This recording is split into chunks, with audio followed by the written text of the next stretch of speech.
You will never hear me talk about somebody else's responsibility for making me feel good. The world doesn't owe me that. I owe myself that, but the Yeah. world doesn't owe me that. And the only way that that changes is with a perspective change. By allowing someone else to dictate how you're going to think and feel and respond, then you are completely giving your power over to other people. There's really people focused in this industry to make this a better industry and not always being self-serving. I think the best self-service you can do is to serve others. We align ourselves with the people that are in the same place or in a similar hemisphere as us. It allows us to actually feel like we're gaining some momentum, or we're getting some movement or shift in that conversation.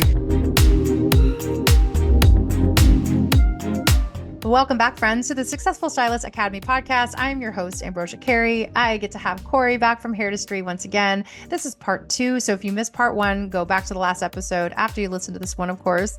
And I would love to hear your thoughts. So you can always leave a review with us and we will get back to you. We love to hear your feedback. And of course, reviews help more people like you find us. So that's super important as well. In this episode, we talk about mindset, leadership, power dynamics, and even what the difference is between an assistant and an apprentice. So buckle up, hang out with me, and let's get into the episode. And by the way, it's so weird to me that we once had an industry where like we were supposed to stay there till our entire career. Like that doesn't make sense to me at all. There's no business in the world that does that anymore. You know, why the hair? You know, why should the hair industry be the only one that we're expected to do that? You know, I really like, I guess to bring it full circle again, like I really regret that I don't have relationships with the owners of the salon today that I did work at, because I have literally nothing but respect for you know, every situation I've ever been in the salon thing. Were they all great situations? No, but I still respect for what it was in my life at that time. You know, and by the way, I can't say this without saying like I was probably a dick too. You know, like you know what? And this isn't thought out, so forgive me if I push through it a little bit, but it's so weird. Like, you know, if you see stuff on social media, if you hear how people talk and like clients are going to treat me this way, or you deserve to be treated, I'm like, where's our responsibility? Yes. Where's our responsibility for our feelings? Yeah. You know, like you will never hear me talk about somebody else's responsibility for making me feel good or for making me feel whatever, validate it. Like the world doesn't owe me that. You know, I owe myself that, but the world doesn't owe me that. And the only way that that changes is with a perspective change. The only way that that changes is that I'm an active member of my life. You know, as long as you're saying the world's treating me this, or this person isn't validating me or whatever, you're no longer an active member in your life. You're That's no so longer, true. why do you need that validation? And I love validation, by the way. Let me be real clear, you know, but validation to me only means that I'm on the right track. Yeah. I am trying to impact people. When I get any kind of validation, or if I get any kind of whatever, it's only because it goes, okay, I'm on the right track here. You know, and that's all the energy that I give it. Okay. I've done something good, so I'm on the right track, you know? Yeah. But it's not, it doesn't make me feel anything more or less than that. You know, that just, it is what that is. And that's how I try to have a healthy understanding of what validation is. And I don't push away from it. I hate this idea of like, you're just looking for validation. Like, yeah, we all are. I mean, we can say we're not, but we all are, you know? And I think that that's just part of being a community, you know, like if you're not getting the validation, maybe you're on the wrong track. If you're not getting the validation, maybe that's where the shift should be. You know, not in a disingenuous way. You know, not for the validation. Like I do nothing for the validation, but when you get it, what do you do with that energy? Anyways, I went all over the place with that. No, but I think you're hitting on a really important point, because I think there is, when you talk about responsibility, which is kind of what we started talking about at the very beginning, someone else doesn't need to take your power away from you. And so by allowing someone else to dictate how you're going to think and feel and respond, then you are completely giving your power over to other people. And that can cause that even includes vendettas, man. Yeah. You know, now listen, I love like vendetta competition. Like, oh, Ambrose, you don't think I can make it? Hold my beer. Like, I love that kind of thing. You know what I mean? Totally. But not be so focused on that I lose my way or I lose myself. 100%. Yeah, I couldn't agree with you more on that. I mean, I think a lot of this just has to do with like the over-encompassing message, basically, of taking ownership of everything in your life, really. And if we broke it down to its simplest form, not blaming the salon owner, not blaming the client, not blaming the situation, not blaming the environment, not blaming the ecosystem, whatever the economy. We just have to make different choices when it comes to that. And when you arm yourself with, I keep saying that, but if we arm ourselves with a lot of knowledge, then it allows us to make different choices. And don't give your power away. I mean, that's a long and short of it. What do you see the difference between being an assistant versus being an apprentice? Do you see a difference between the two? I mean, for again, this could just be like where I am locally. Like apprentice to me always meant like you're being educated in the salon, and apprentice meant that you're kind of post school and you're kind of like learning like how the floor works. If it's just like the words, whatever, I just yeah, apprentice meant like you're getting your education, not in an official school, right? Is that how you see it, or is that just how I see it? It's the hairdresser No. hair thing. I don't know. Are they just words, or do we really I have? know. I know. I wonder that too. I mean, I've always used the word apprentice because I saw apprentice as we have a structured format. There's an expectation. You're obviously getting paid. You have test outs. You are here to learn. We have education. We have models that come in. Like you're practicing and you're getting that one-on-one time and attention with the educator to really work through like timing and communication and formulation and really just I think shaping your career. Like those are the building blocks that help to shape your career. And when I hear from stylists who began their career as an assistant, like the opposite side of it, when they're using the word assistant, then I ask them, well, was there training involved? And they're like, no, no, I was literally there to hand foils or to sweep up. And a lot of times I had to do like different tasks for them. They're working for the person rather than learning how to work for themselves. So that's kind of the way that I kind of distinguish the two different differences. But I think one of the things that I see happening, if we're going to talk more about like salon owners and even just the responsibility early on in the industry, because if we're seeing a 3% turnover rate, or sorry, a 3-year turnover rate with hairstylists, then it makes me wonder if in the very beginning, where is a fail system? Like where was a lever that just made somebody like fall through the chute and they didn't have that leadership? And so if they're being framed as, oh, you're going to be in this assistant program, you're going to be taking classes, you're going to be learning, you're going to get hands-on education, you're going to get a chance to build up your books, and that in fact doesn't happen, then that can really deter someone. And if they are a day late and a dollar short and they cannot simply afford to stay in it any longer, then where is the disservice? Like, who is it that misled or I don't know if taking advantage or just where is the responsibility on that end of things? So if I look all the way back to the beginning, even before salon owners, if I look at just even school, if there's not enough information there, because most of the stylists that I talk to that are coming directly from school, they're telling me like, yeah, I actually didn't even know that there was such thing as an apprenticeship. Like they simply tell me that. And when I talk to some of the teachers within these schools, I'm hearing things coming back from like, well, let's be real, they're probably not going to make it. Like I can't even believe that every time I hear things like that, like words or phrases like that, it makes me it's hard to hear it. It's really painful to hear that, you know, to build up that morale. Like when you don't have leadership from the very beginning, when you write that first check. Well, I guess nobody writes checks anymore when you make it. Sure, we'll I go just with it. aged myself when you make your first payment to go into school and you don't have somebody who is able to lead you through the best practices to actually start building up a long-term career. I don't care what background you have. Like if you don't even believe in yourself or you're doing it because you don't know what to do or you don't really care, that falls back on you. But I'm just talking about the leadership in general in the very beginning. If we don't have strong leadership in the schools and then they don't have the right direction when they go into a salon and they're just going for a salon that's really pretty on Instagram, perhaps like, oh, that's a really cute salon, or they just opened.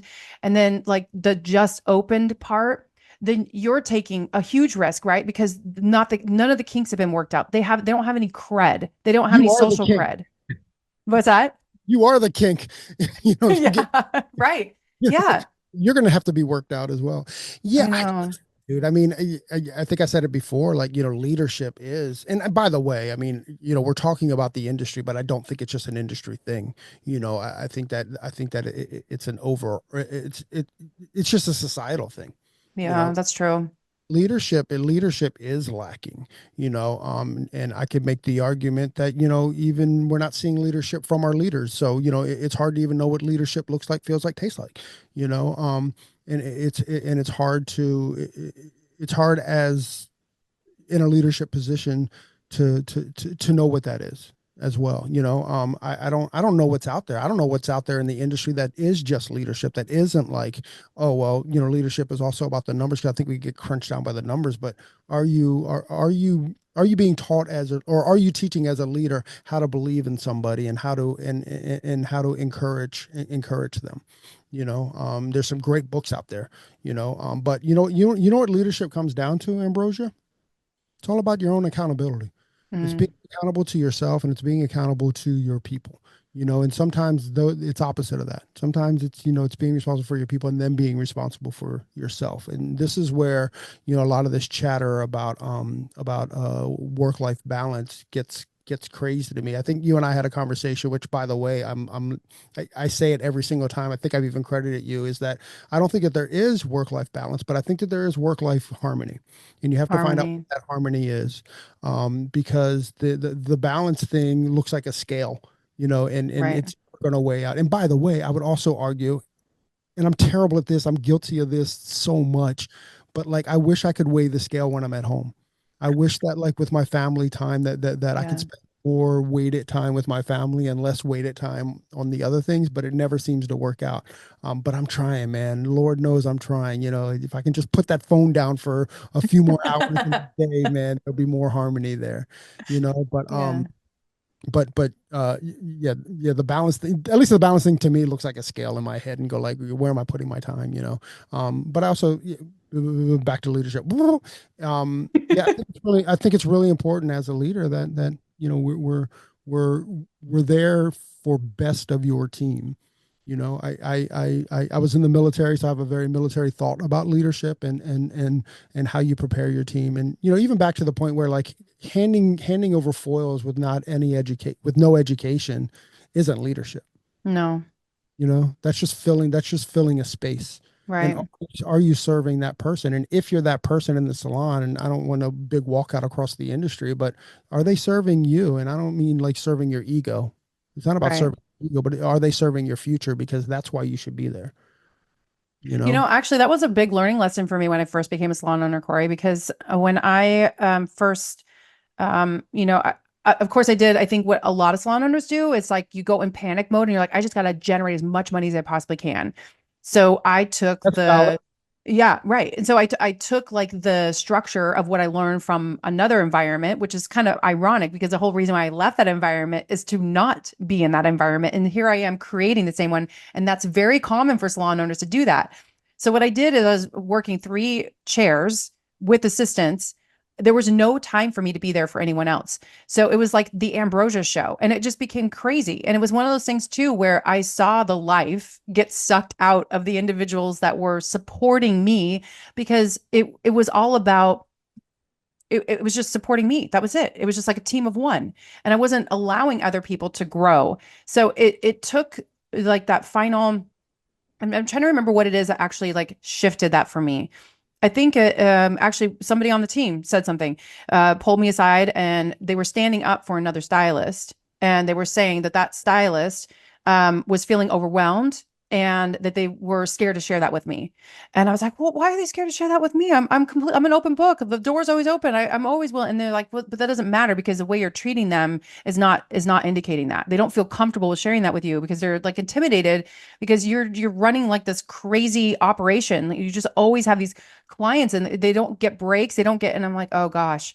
So I think that was actually one of the biggest pieces that like finally made that shift. I was like, what am I trying to do here? Do I just want to be a team of one and just always have somebody here to like help me filter all these clients out? And I didn't have time to like think about things because I didn't grant myself the time. And so that's something that I'm hoping that like as you guys are listening in on this, that you are really thinking about like what is it that I want to, um, what is it that I really want to spend my time doing?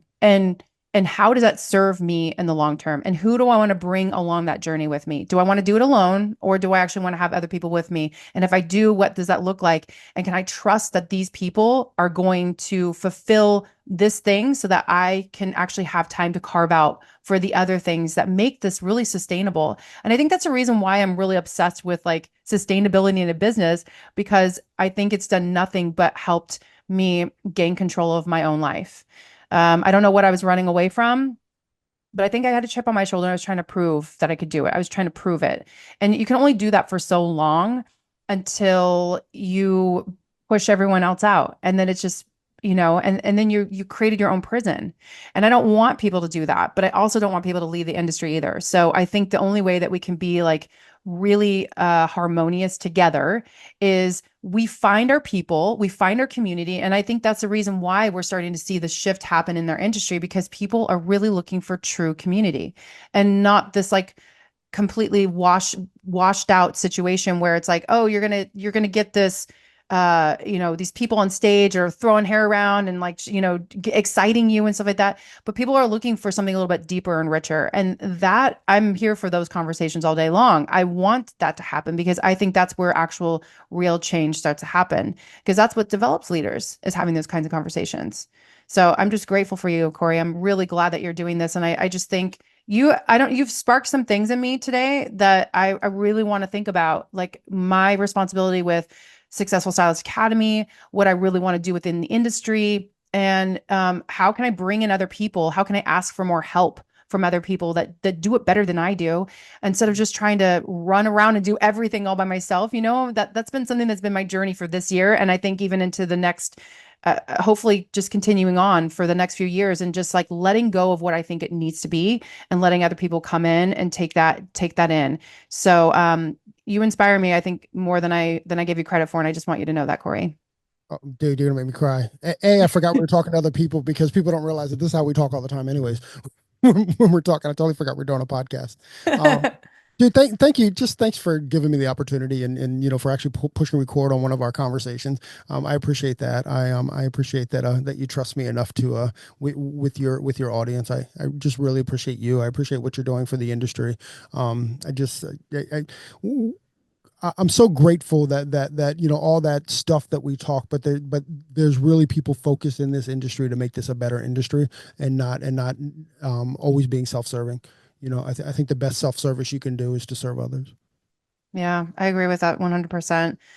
Well, I want to have you back just a little bit more frequently, Okay. if you don't mind. I think, I would actually really love to hear from those of you who are listening in on this conversation, like what has been your experience? Because I really want to hear what people's experiences are, because I feel like if we continue to have those kind of conversations, rather than having like a one-off, like what we've noticed, but it's more like how can we bring in more people who really want to help develop that change, who want to step in, like I think for me, like when I'm talking with you, like I was thinking to myself, I really want to go back into beauty schools a little bit more frequently and just have open conversations with some of these stylists, and just how can we prepare them for the stages before they're finished? Like, what does it look like for you to interview the salon owner, not be interviewed? What are you looking for when you're interviewing somebody? Who should you be reaching out to? What kind of things are you looking for? What do you really want and your long-term goals for your career Just success? I mean, to put you under the flame a little bit, though. I mean, I think ideally those are great conversations, and I think that they should be done. But I also there's a part of me, particularly like younger hairstylists, the 18 to 23, 18 to 25, kind of stylist. You also forget that they're finding their way too, and finding their way isn't necessarily goal setting, and they don't. I don't necessarily. I am speaking completely general. There's always like killers out there, Yeah. even know what they want listen, I don't want any decision I ever made at 20 to be my my lifelong, decisions. You know what I'm saying? Right. So Like, true. so I don't even know. And here's my point is I don't necessarily know that if those conversations would be heard, because Mm, I know that I didn't hear them. Now, I was a complete idiot, so that makes sense that I wouldn't hear them. And again, there's some people out there that are absolutely studs. Like I know a couple people in my career that I grew up with that were studs from day one. You know what I mean? But the real challenge is that, or is it even a worthy conversation in the sense of can you reach enough people that need to hear it? Because we only hear conversations when we need to hear it. We or are ready to hear it, not need to hear it. We Ready to only hear it. hear it. Yes. But are we when we're ready to hear it? And I certainly know that I got some great advice that I don't remember when I was 20 years old. You know what I mean? I just don't. Yeah. And the other thing too, I'm going to try to I know how I want to tell the story, but I don't want to put anybody's feelings on it. But a lot of times when you're again a student at a school, or a future professional at a school, the first adult interaction you have post your parents is salon owners, is learning leaders, is that. And sometimes whatever relationship you have with your parents at 18, 19, 20 years old, which I would gather the majority of us didn't have a great one at that time, even if they were great then. Now you're pushing that energy forward because this is an adult in the room, and I've got something to show. And Mm, that's not, and I think that's a normal way. I have this belief that when you're 18 or when you're a senior in high school, you're supposed to push your parents away, and your parents are supposed to push you away because you're just preparing yourself mentally for what's next, right? Well, true. what's next is, again, those other adults are in the life, and but I let in with that same energy, that like, oh, well, I resent you and I resent this person because they're an adult, right? And I've got to prove my way, but what that does is it didn't allow me to experience life the way that is best served. And I don't think that there's anything wrong with that. And just that as a statement, I don't think there's anything wrong with that, because I just think that that's part of what growth is. So many times, we want to talk to a 20-year-old with all of our wisdom and all of our experience, but they're not ready to hear it. They That's don't have very, it's so they, valid. they Yeah. don't have the capability of hearing it, you Right. know, because you got to step on yourself a few times. You got to step on your own pants a couple of times before you're ready to hear it, and then you can kind of look back and go, oh yeah, I probably should have heard that, but it Yeah. never happens that way. I mean, that's just my truth, like, and that's fine. But honestly, I mean, even as a salon owner, realize that, right? Like, there's going to be pushback against you just because you're an adult. There's Yeah. going to That's be push true. down against you just because you're an authority. And at that age, we were all pushing against authority. There's a reason why the military is primarily 22 and under. Mm, You know, hmm. there's a reason for that, and that reason is because you're fighting that. You're not fighting the rules, because the rules are as solid as they come. As dumb as they sound at times, they are as solid as they come. And by the way, you go to jail if you don't follow them. But it's that reckless abandonment that is what our military is made up of. Anyways, I don't know. That's my 3 cents.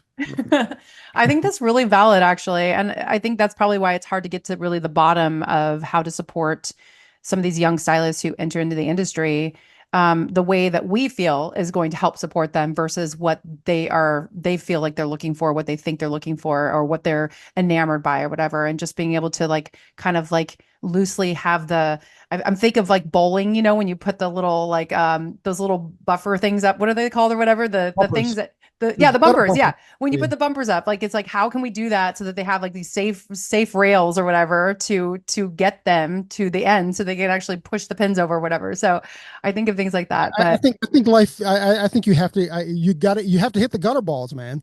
The, yeah. the gutter balls is what makes you throw strikes. Strikes don't do gutter balls. Gutter balls do strikes. That's it. I mean, I don't know I don't know what the conversation is. The conversation to be heard. Like, you can have the conversation, but how do you have it be heard? I don't know what that is. I don't think anybody does, because I don't think, again, that you're ready to hear that conversation. Like, we can say this is what you should look for in a salon. Listen, Ambrosia. I'm going to talk for me and you and only me and you. Yeah. But at 20 years old, we were our worst critics. We were our worst fans. We were our worst people. Oh yeah. It's so We, true. we, Yeah. and I don't, and maybe you're an extraordinary 20-year-old, and any 20-year-old that's listening is probably thinks that they're the extraordinary, but I made nothing but mistakes at 20. Yep. I didn't make a right decision Mm-mm. ever. A, because I was pushing against, I was resisting against that authority. And B, I was so in touch with my ego, and my ego was the only thing that was driving me forward, that all bad decisions, come from that space. And of course, booze, alcohol, drugs, all that kind of stuff was never a help for me either. But Yeah. that's another podcast altogether. Um, Yeah. but yeah, and I think that's it. What is it? The frontal lobe in a male isn't like developed until like they're 25. Well, Right. I'm, I remember very clearly at 26, I was having different conversations with myself than I was at 25. Wow, that's So, crazy. But yeah, yeah, yeah, you're 100% on about this. Like I think that's probably something that's good to just to consider, I suppose. And maybe that's actually why I enjoy the marketing side of our industry so much because I think it's not so much trying to reach the masses, it's just reaching the right people that are ready to hear it. that's it. And and I think if we align ourselves with those people that are kind of aligned, or if we align ourselves with the people that are in the same place or in a similar hemisphere as us, it allows us to actually feel like we're gaining some momentum or we're getting some movement or shift in that conversation, rather than pushing against the masses or whatever. And so we're just filtering through that system and we're able to invite conversations with people who are ready to talk about it or ready to hear it. And I think that's actually why I enjoy podcasts so much because we can kind of like strip through some of that, have a conversation with the people that we really connect with. And then those of you who are listening in, you're listening because you're part of that ecosystem, that belief system. And I think that's really the most important factor in all this to consider, I suppose. Like no matter what choices you make, you're making it for the experience of who you're allowing in, and then you're detracting those who you don't want to let in. And I think that's important. That's healthy. That's what a healthy lifestyle could look like. Definitely. And as I get older, the only thing that I seek is freedom, Yeah. and that's all I'm experience and freedom. Do you listen to Jesse Eitzer? Do you know who Jesse No. Eitzer is? So Jesse No. Eitzer, you probably know him because he's Sarah Blakely's husband. Sarah Blakely is the founder of Spanx. Okay. Yeah. Yeah. Both of them are pretty successful in their own right. But Jesse Eitzer lives by this rule, I guess, if I can speak for Jesse. And for the record, I'm 55, and he goes, the average American male lifespan is 76. So, I've got 21 years left on Earth. Mm. If I buy a couple years, awesome. But I'm playing for 76. If I'm short, I don't think I lose either. But with that is to make sure that you're doing stuff that really inspires you and that drives you forward. And I definitely know that this is a legacy thing. I mean, I'm just on the other end of being 20 now. And I have less years ahead of me than behind me. But what he was saying is like, if your mom is 74, how many days a year do you get to see her? Oh, I see my mom, 10 times a year, and he goes, okay, well, you have 20 days left with her. Mm. So what are you going to do with those 20 days? Yeah. For I've talked me, to my husband about that because his dad is in India and he's getting up there and he's starting to have some health issues. And like how many times do you get to have with him? And whatever things that you're holding on to from your past, can you put that aside and build and just continue to have these amazing relationships, these amazing experiences with your dad while he's here, because those times are coming to an end soon. And when you add up the total times that you actually get to spend with that person, especially when they're on the other side of the world, what does that actually look like? And so then it just when you hours, not days, yeah, when right? you put a finite time on things, it has a very different weight to it. Like if you ask yourself, like if I were diagnosed with cancer and I found out I had 3 months to live, would I do things differently? And if the answer is yes, and why does it take that in order for me to do things differently? So yeah, that's Tim important. McGraw song about that. Is it really I think old so. school Tim McGraw or new school Tim McGraw? Mid school Tim McGraw. Mid. Mid Okay. school. Yeah, you know what? There's no freedom in holding on. Yeah. Tell your husband that. There's no freedom in that. There's just no Yeah. freedom in holding on. I've had to give up a lot of, again, belief systems, that frankly, I made up. My relationship with my parents, I made up. Yep. My house was not lacking love, No. you know? I made up this like this trauma bond thing, that I had to have a story to tell. I mean, I remember being guilty because I thought my life was perfect until I was about 16. And then I made up all these stories, and I held on to those until 5 years ago, you Yeah, know? And here's what I know. My parents did the best they knew how, that. And I Hmm. think the perspective of being a parent for you to even recognize that they did the best that they knew how, and it might be different than how we are now, but a lot of things are different than they were 20 years ago. The way that we see the world is a lot different. And that Hmm. doesn't mean that how they raised me was wrong. It was right for the time, Yeah. you know, and Coca-Cola tastes good. It's so interesting because I've actually had conversations with my mom and I recall on a memory. And the way I recall that memory is very different than the way she recalls it. She's like, that's not at all what happened. So it's really interesting because like part of it is that our brain has the ability to create stories to either protect us or to well, basically to protect us because you said earlier when we're talking about I can't remember what this was related to, but we were talking about seeking comfort. Like we want to go to safety. We want to go for things that feel comfortable for us. And That was so belief that system. yeah, the belief system, yes. And so I mean that's really what's shaping that belief system. It's kind of funny too because on the other side of things, like I just finished watching Inside Out 2, and that's a lot of what they do is like the shaping of the belief system is happening because everything's changing these emotions, these new emotions that are coming in because she's going through puberty, and it's done in such a clever, cute way because that's exactly what's happening. Like we build these stories in our brains to either protect us or to create a relationship that lets us bond with another person. How many of us were attracted to the misfit or the kid that didn't have parents present, or they were doing, they were abusing themselves with alcohol or drug addiction or whatever the thing was, and we latched onto them because I know that was my story. I hung out with all the misfits because I was so enamored by them. I loved how free they seemed. I was just like, oh my gosh, they don't have any rules and their parents don't care. Their parents aren't around. I'm gonna go hang out with them. And that was something that I really wanted to be a part of that system. So I would change my story to fit their story more so that I could belong to them. And I wanted to be a part of that. And so yeah, absolutely. The story that we told ourselves when we were younger, like, when we recall on a memory, is that actually true? Did that actually really happen? And so that's something that's really fascinating that as we grow older and we have a chance to really look at the landscape of how we see things today and we relate to it, kind of like what you were saying in the very beginning, Corey. It all comes back to the very beginning, what you were saying. And it's like, what is your past telling you, and what are you holding on to? What narrative did you build that is creating that fear or dictating how your future is going to go? And can you do something about it? And I would hope so. I would hope that you do it. On that as well is that just because your mom had a different story of what happened doesn't mean that that wasn't your story. Like Yeah. I have a great relationship with my siblings, and certainly with my sister, where we really can have some heart to hearts about our upbringing and stuff. And like, her experience with something was, although it's the same thing that happened, is totally different than what my experience was for whatever reason. Whatever it is, we see it. But with that, we have to also recognize that there's another truth out there too. And what is that truth if your ego is not connected? What is that truth if you're not hurt? What is that truth if you're not connected in said way?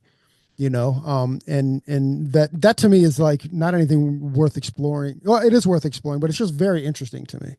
you know Yeah. and and then I'm not fighting my sister that wasn't her experience. That's crazy talk. You know what I mean? Yeah. Someone over their experience. But what it did is just kind of open my eyes to be like, oh yeah, we have the capability of experiencing, each one of us experiencing the same thing differently, and that's worthy as well, right? That's And true. but but also understand that maybe neither story is true as what the Hmm. real truth is. But the real truth doesn't even matter, because the real truth is what the truth is. you know and it is, again, it is your truth. I don't know how we got back to here. It is your truth. But just be aware of that so you can kind of work through it. Like, at least that's the way that I try to look at my own experience in my life. It's like I just, this might not be true. You know, one of the greatest things that I ever learned, I was just to a podcast, and golly, I forget who it was. I forget her name, but her father was Fred Phelps, and Fred Phelps was the head of the Westbury Baptist Church. And the Westbury Baptist Church during the early 2000s would protest funerals, and carry around signs, and was very, very derogatory to my gay brethren, and Mm. just really, really humiliating. And what she said was, she left the church, obviously, and what she said is every morning she woke up and asked herself, what if I'm wrong? Oh, And wow. yeah, what if I was wrong? What if I'm wrong? And I try to, I try to keep that in my head too. Like, I give myself grace to be wrong, I guess, as opposed to like living by some story that may or may not be true. I could be wrong, you know. That's good. I could be wrong, and give yourself the grace. Doesn't mean I have to change any action right now, but at least to keep the mind open that this doesn't necessarily have to be the truth, and it certainly doesn't have to be my truth. Only I allow it to be my truth. That's true. And it allows you to be nimble too. Like, and I think that's probably why your truth does keep changing. Like what you were saying, your truth can change and it does. And give it permission to change. That's Yeah. the thing, is to give your truth permission to change. But we build stuff up so much. About 2 years ago, I made a conscious practice. That's the other thing too, is like, I'm really like, what am I practicing now? And the conscious practice was to not be connected to any outcome that I don't manifest or control. If I Mm, don't manifest wow. or control this outcome, I don't give it any energy. It's a practice. Yeah. It's it's not What are whatever. your findings from this? Like as you've been practicing it for the last 2 years, like do you feel like you have the ability to respond differently, or do you just notice that you see it and then you're able to let it go? Like what are some of the things that have come up for you? You identify it, right? You go, I Mm, don't control this, so yeah, let it go. It gives me a space for it, and I so much believe in giving space. And I know that that's a hot word now, but giving space to just identify it, but not hmm for it to control me. Now, as a guy that grew up as a sporty and all that kind of stuff, here's what's happened, Ambrosia. And this was not the intent. This is just what's happened. And I find it equally as fascinating, is that when it comes to sports, when it comes to teams, when it comes to teams that I follow, I no longer follow those teams because I don't care about the outcome. Oh. Not that I don't follow the team, but I don't follow them the same. Oh, So interesting. like, even like a rival team who I would hate every bit about it, every player I would hate because they were on a rival team. Now what's happened is I don't care because that's an outcome. I don't care. I don't care about hating that team. And what's happened, and this is the magical part, is I can enjoy their sportsmanship for the athletes that they are, not for how they're hurting my ego. Mhm. Does that make sense? It's almost like Yeah. ballet to me. Like I can watch football, and like I watch the players as ballet. I go like, oh, that's extraordinary. Because I'm not connected to it. With that, and I hate doing this, but I have no other way to kind of explain it. But during the election, I said that this is the test. No matter what the outcome is, whether I believed in the outcome or whether I didn't believe in the outcome, like I'm going to give it zero energy. You know why? My only responsibility when it comes to politics is to vote every 2 years. I have hmm no other responsibility to it at all. you Yeah. know and what am I trading for that? We were talking about trading, right? What am I trading for that? I'm trading that, like, if I read the paper and it's something I disagree with, it's going to ruin my day, it's going to ruin my moment, because I'm not mature enough to let it go. I know that. So I very much am living with my head in the sand, but only because it doesn't serve me. Yeah. It doesn't serve me at all. And the election was awesome. I went in the morning, I voted, I didn't even hear who won the election till the next day. Mm. And it was magical. And after that, I don't watch anything anymore. And in Yeah. being a hairstylist in DC, this is really hard. But here's what's happened over the last 2 years, Ambrosia. A lot of our conversations were politics and were this stuff, and they don't happen at all. Matter of fact, my clients will come in frustrated and they'll be like, I know you don't do this, but, and then they'll say something and I'll go, okay, now it's time to move on. Yeah. Because I don't have any ownership in that anymore. Like I don't have any ownership in how you're feeling about this. And what I'm certainly not going to do, and this has been a big, huge, huge learn, is I'm not going to trauma bond over it. I like that. I'm not going to trauma So bond over healthy. politics. I'm not going to trauma bond over any of this stuff. And honestly, Ambrosia, like, it's been amazing because I get to sleep easier at night. I don't get all heady. My head doesn't spin all the time about not just about politics, but about anything. Like I'm Yeah. not connected to that. Now when there is like trauma or drama in my life where it is something that I am connected to, yeah, I'm Mhm. not so good about that. You know what I mean? Like if Yeah. I'm connected to it, or if I'm responsible for this, or if I'm not, now, but honestly, that happens so much seldom than the shit I would spin in my head that I had no control over. You Right. know, that was like an every night thing, and like every night, like my body'd get ready by like, okay, it's time to start spinning. Oh I've been gosh. it's taken me 2 years, but I've been able to kind of let that energy go, and like, now granted, like I said, if I am manifesting it or in control of it, it comes back, it creeps in. But to be honest, though, even with that, um, I'm able to kind of like think my way or breathe I love box breathing, by the way. If you don't do box breathing, I highly recommend box breathing. Yeah. I can box breathe through it, or I can kind of meditate out of it. Anyways, that was a long-winded like answer. I think we've been on for like 2.5 hours now or something, but I know it's like half a day. I'm just kidding.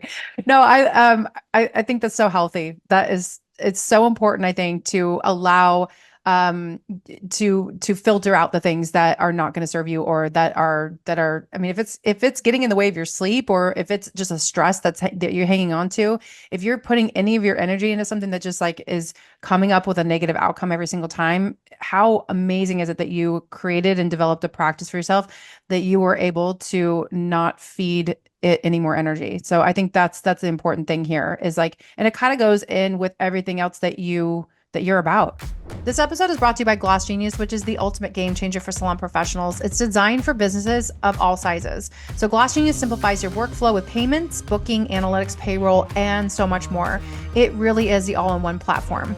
It has customizable online booking, one-click scheduling, and the lowest payment processing in the entire industry. So it helps you work smarter, not harder, basically.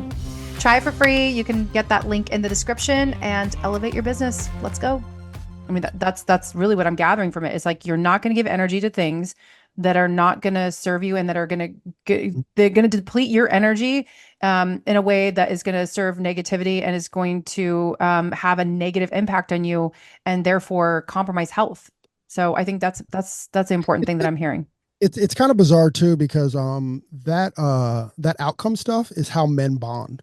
It's Hmm. how we bond, right? It's how we like, we make fun of each other, we bust each other's balls and stuff, but it's always over that. It's like, it's the NASCAR theory. It's Chevy or it's Ford or it's Ram or what do you drive? Like you ain't worthy to drive, it's so weird. And then here's what's weird too, is that like if we go to like a mixed couple kind of event, like I'm always hanging out with the ladies because I Yeah. have nothing in common with the boys anymore because I'm not outcome based anymore. I know it sounds very weird, but it's just not. And I mean, I work with women, and all my clients are, so I feel very very comfortable there as well. But That's so fascinating, actually. I never even thought of things that way. Just like I think what men are typically like genetically modified, I suppose, to be attracted to versus like or what they're surrounded by, both in societal and just the way that they're built. I never thought about that. I mean, Just obviously, because I'm not a guy. I don't. I like yeah.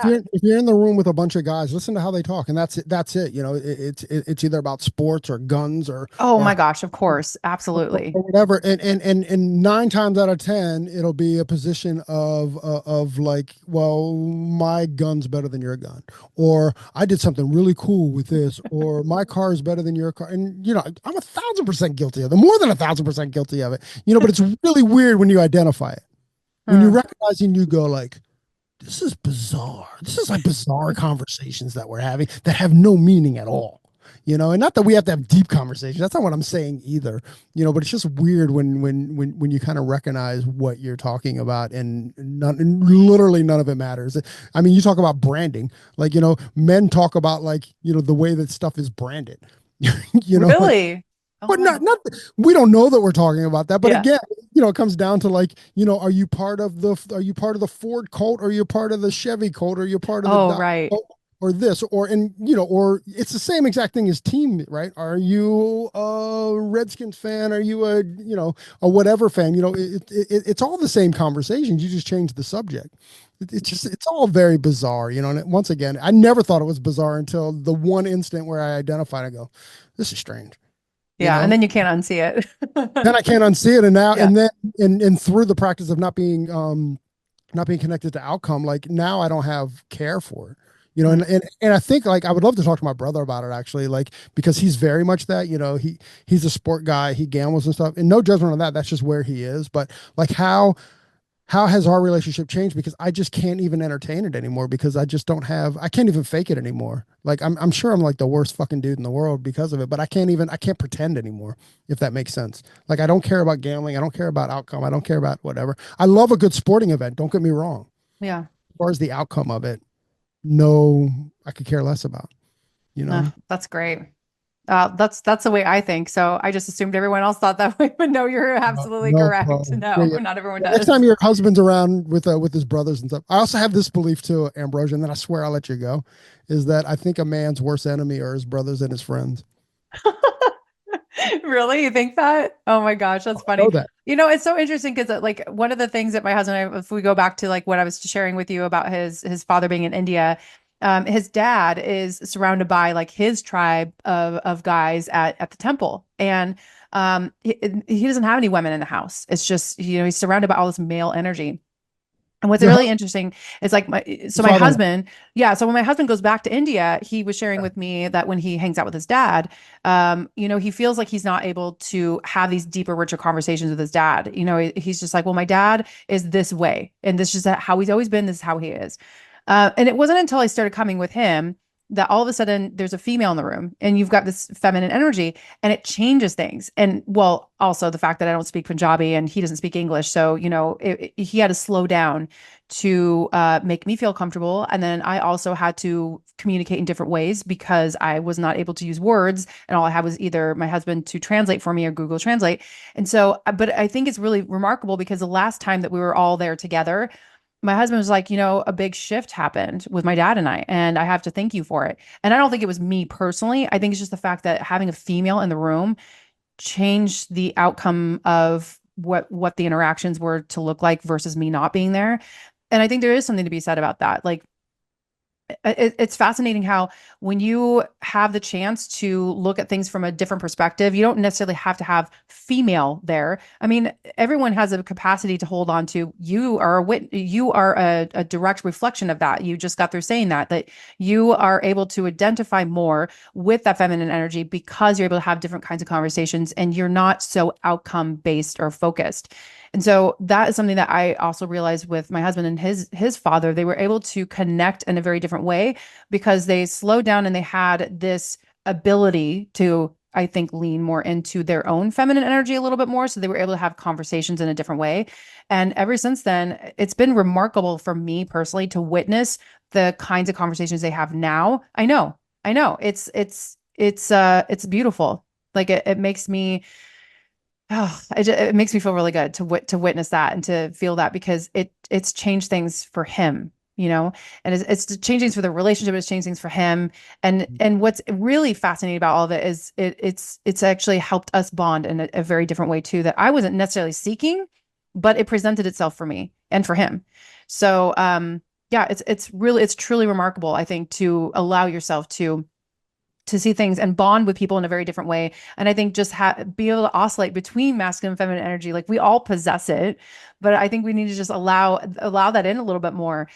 So that's really cool. I mean, I didn't mean to go on a tangent off of what you were saying, but it just made me think when you were talking about it, it made me think of, oh, that actually shifted conversations, energy and experiences and just the relationship as a whole when it wasn't so based off of like this combative, like maybe outcome focused type of productivity. So I don't know. That was neat. Thanks, Corey. Dude, that's amazing. And I'm, Yeah. I'm so happy. I mean, golly, man, I just like, I wish my father passed away a couple years ago, but I kind of wish I got there, I never got there because of the stuff that I was holding on to for so long. I always had this dream that one day I'd punch him in the face when he was old and like couldn't fight back, kind of thing, because he did that to me as a child. But then, he was he had Alzheimer's, so he was sick for a lot of years there. And I never, I never had the ability to kind of have like real conversations with him, because his health just didn't allow, certainly in the latter years there, to Mm. do it. And then he was just like a shell of himself. Like he wasn't that guy. I was kidding about punching him in the face, by the way. If you're listening to this is just like whatever. Um, Yeah. but but no, like I wanted to have conversation, let him know how I felt about stuff. And I never had that opportunity. But I don't hold any resentment for it, because again, I know that he did the best that he could do. I know that it's what he knew. And Yeah. it A product of his own environment. Yeah. exactly. And like I needed more of a dad. Well, he didn't have a dad, so he probably didn't know how, not in that sense. So he probably didn't know how to be a dad, and he just did the doggone best that he knew how, you Yeah. know. And So I can't true. hold that against him, because once you're a parent, you realize that, there's probably a lot of stuff out there that I could be better at, but I just daggone it don't know. I Yeah. just don't know. Oh, that's so good. Bro, Well, I I'm mean, sorry to hear that that was the outcome, but at the same time, I think it's really there's nothing to important. feel sorry for, because honestly, there was so much healing through that, Mm, because it allowed me to see, like, okay, I'm not going to get that opportunity. What am I going to do with this energy? Well, guess what? And then you just start to think about things again, where your ego is in, like, I don't know, it's hard to explain, but it allowed me like thought space, instead of holding resentment and regret. Like, well, where did he come from? Oh, okay. yeah. Okay, so, he did. Was he the greatest guy in the world? Absolutely not. Nobody would think that. You know what I mean? But you know what Yeah. else? Here's what's crazy too. Is that, oh, wait, can I do a shameless plug real quick? Is that Of course. one of my favorite podcasts we ever recorded, and we've done 550, man. There's a lot to pick from, but Wow. Geez, I favorite, didn't realize it was that high. Amazing. it's a lot. And we've talked to like a lot of, I'm not going to name drop necessarily, but we've talked to a lot of our idols and a lot of people that, like, I was blown away to talk to. But we did a podcast. Tony and I did a podcast. It was actually on Elizabeth Faye's thing. We were just filling in for her on her own podcast. But we did a podcast with Tony and I did a podcast with Jay Ladner, and we talked about. And for those of you that don't know Jay Ladner, and Jay doesn't even care that I say this, but he's a very effeminate man. He's a very effeminate, proud gay man, and we talked about misogyny and masculinity. And if you believe that hurt people, and if Hmm. you believe in toxic masculinity, then who needs to have these conversations more than men? Oh, gosh, that's so true. Yeah. So we did this podcast, and it was, I talk a lot about my dad there, and my relationship with what that was. And he was a misogynist, and he was a womanizer, and he cheated on my mom, their entire marriage, Mm, what that did to me. And it wasn't, and I was the same guy. Not that I never cheated on my wife, but I was, the misogyny, the masculinity, all that stuff, all that toxic masculinity was all there. And and I had to kind of learn what that was, and I had to recognize what that was, and go like, oh, okay, well, this is my relationship with these things. It's not that, you know again, I don't think that I'm a bad guy, but I'm sure that I've done some pretty ugly stuff from other people's eyes. You know what I mean? But yeah. I kind of learned that this is, again, not serving me and not serving the people that I love. Not even serving the people that I work with, or not serving with the people that I'm around. It's a great pot. I even forget the name of it, but if you look up Jay Ladner and Us, on Elizabeth Faye's feed, it was just, for me, a very, you might not even care about it. Like, anybody listening might not care about it, but for me, it was a very rewarding and healing podcast. You Oh, know, it, that's so it good. was I it love was hearing that. really, really, really good. And just, anyways, I'll keep rambling on. Anyways, and bro, I think we've gone like 3 hours. I think I'm kicking you off now. But regardless, it was a necessary conversation, and the way that it unfolded is exactly the way it should have been. And I've enjoyed every single second of this, having this Right. conversation. So I'm just grateful that you have been able to set the time aside to just have an unscripted, just like true conversation that's been real and organic. And that's the part that I love about you so much. I mean, you're just a real, raw, just like genuine, awesome person. I So appreciate thank all. you for sharing your time with me. I really appreciate it.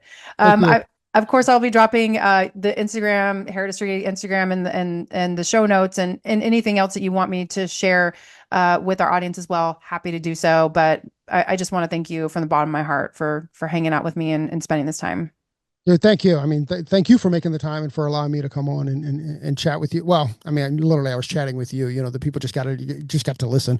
Yeah, But you know, it's so crazy to me because again, you know, we have these conversations, so it was just kind of cool to actually like open up the mic and like chat it all the way through.